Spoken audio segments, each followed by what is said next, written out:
In this video, we're going to have a look at what mindfulness is, why it can be useful, and point you towards some free apps you can download to give it a go. Jon Kabat-Zinn describes mindfulness as a state of awareness that arises from paying attention on purpose in the present moment and non-judgmentally. Through mindfulness practice, we can train our attention to focus on sensing rather than living in our heads. When we are living in our heads, we may experience excessive thought, we might ruminate, or be worried a lot about past or future events. By practicing mindfulness exercises in structured ways, like when we wake up and before we go to bed, we can then start to punctuate our daily lives with extra, small, mindful moments where we are giving present moment awareness, much like punctuating a book. It's important to remember that despite some misconceptions, mindfulness isn't a relaxation strategy. The goal while practicing is awareness and not relaxation, even if you may feel more relaxed in your day-to-day life as a result. We're also not aiming to achieve an altered state like hypnosis or emptying our mind. This is impossible. Mindfulness has roots in Buddhism, but it is now a widely used practice across society separate to any religion. Researchers have found that mindfulness practice can improve well-being, physical health, mental health, and sleep. Mindfulness exercises are also a common part of many types of therapy and support for mental health difficulties. In fact, mindfulness-based cognitive therapy is actually as effective as cognitive behavioral therapy and antidepressants in treating depression. Mindfulness exercises can be extremely helpful when we're experiencing distressing thoughts and emotions.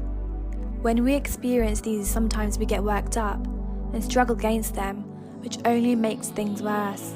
It's a bit like being stuck in the mud. The more you struggle, the deeper you sink and the worse things get. Instead of struggling and becoming worked up by our distressing thoughts and emotions, we can notice them, accept them, and let them come and go. Some people like to think of it as making your mind like the sky and making room for all the different types of weather, storms, clouds, and rain and sunshine. And like the weather, your emotions and thoughts often change. Things come and go, and that's just a part of life. Let's have a go at a quick mindfulness exercise now. Take a couple of deep breaths, in through your nose and out through your mouth.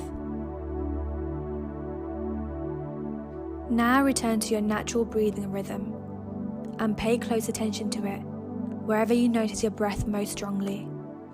This might be the tip of your nose, your chest, or in your stomach. Notice any emotions you're feeling and how this feels in your body. Whenever you notice you have become distracted by a thought, pay close attention to the thought and then let it go, and gently escort your attention to your breath and other sensations in the body. It's completely normal to get distracted by a thought. Try not to get caught up in judgments like, I'm not doing this right.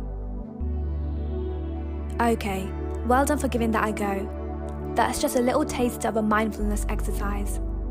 There are many different types, but most include a relaxed, gentle, and non-judgmental focus on something. It can be difficult at first when beginning mindfulness practice, because we're not used to paying attention in this way.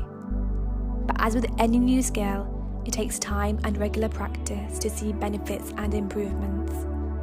It's a bit like training your muscles for the first time in years. It can be tricky at first, but with determination, it gets a lot easier. It is a skill, so it just needs a lot of practice. Just a few minutes each day when you wake up, before bed, will help to develop the skill and get your mind used to paying attention on purpose to the present moment. There are many videos online that you could watch to help you practice, or a number of apps that we recommend for those who would like to try some guided meditation. You can check out Smiling Mind, Mindfulness, or Chill Panda, which is suitable for younger children.